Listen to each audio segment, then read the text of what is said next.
got so.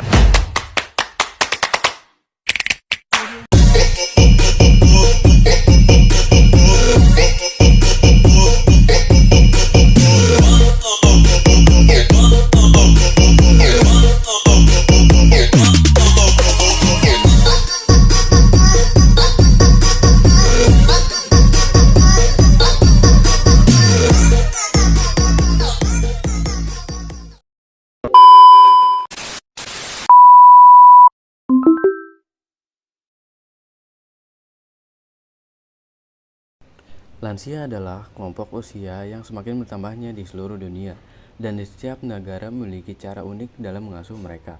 Di video kali ini, kita akan membandingkan pengasuhan lansia di Jepang dengan Indonesia. Dua negara dengan budaya, ekonomi, dan sistem sosial yang sangat berbeda.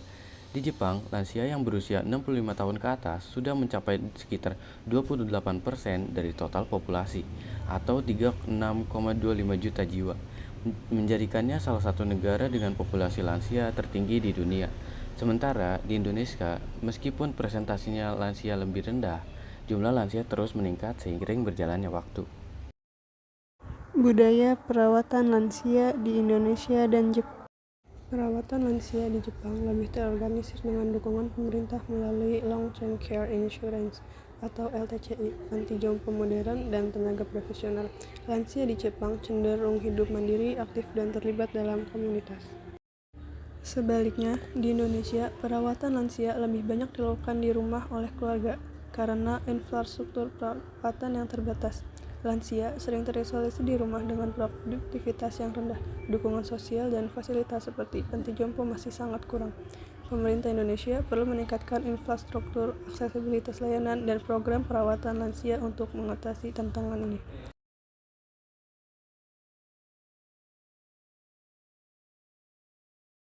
Indonesia dan Jepang berbeda dalam penggunaan teknologi pengasuhan lansia. Indonesia fokus pada teknologi sederhana dan murah seperti telemedicine dengan dukungan pemerintah yang terbatas. Sebaliknya, Jepang menggunakan teknologi canggih seperti robot asisten dan rumah pintar, didukung subsidi besar dan kebijakan inovatif. Riset di Indonesia cenderung mengadaptasi teknologi asing, sementara Jepang mengembangkan teknologi mandiri melalui kolaborasi luas. Pelatihan pengguna di Indonesia masih minim, sedangkan Jepang memiliki program pelatihan khusus dan mengutamakan keamanan data. Pendekatan Indonesia berbasis komunitas lokal dengan solusi terjangkau, sementara Jepang mengembangkan smart community terintegrasi. Perbedaan ini mencerminkan tingkat kemajuan teknologi, dukungan, dan prioritas masing-masing negara. Solusi untuk tantangan di sekolah lansia Jepang dan sekolah lansia Indonesia. Yang pertama di Jepang, lansia memang menghadapi beberapa tantangan dalam pendidikan, tetapi ada beberapa solusi yang dapat diterapkan. Yang pertama, menggunakan teknologi yang sederhana. Yang kedua, fasilitas yang mendukung kesehatan. Yang ketiga, program sosial untuk mengurangi kesepian. Yang keempat, mendukung pendidikan dengan subsidi. Selanjutnya ada solusi untuk tantangan di sekolah lansia Indonesia. Nah, di Indonesia ada beberapa solusi untuk meningkatkan pendidikan lansia yang bisa diterapkan. Yang pertama, meningkatkan fasilitas yang ramah lansia. Yang kedua, pelatihan untuk pengajar lansia. Yang ketiga, meningkatkan kesadaran masyarakat. Dan yang keempat, akses pendidikan di daerah terpencil.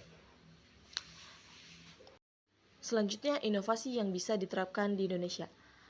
Beberapa ide inovasi yang dapat diterapkan di Indonesia untuk mendukung pendidikan lansia, yaitu platform pembelajaran yang ramah lansia, kelas fleksibel dan berbasis komunitas, program keterampilan untuk lansia, dan juga kemitraan dengan lembaga sosial. Kesimpulannya, pengasuh lansia di Jepang lebih terorganisir dengan teknologi canggih dan dukungan pemerintah. Sementara Indonesia masih bergantung pada keluarga dengan infrastruktur terbatas. Tantangan utama Jepang adalah kesepian dan biaya tinggi, sedangkan Indonesia menghadapi kurangnya fasilitas, akses, dan kesadaran masyarakat. Untuk mengatasinya, Indonesia dapat mengadopsi solusi seperti platform pembelajaran ramah lansia, program berbasis komunitas, dan teleedukasi. Dengan pendekatan inovatif, kedua negara dapat meningkatkan kualitas hidup lansia secara signifikan. Oke teman-teman, terima kasih sudah menonton video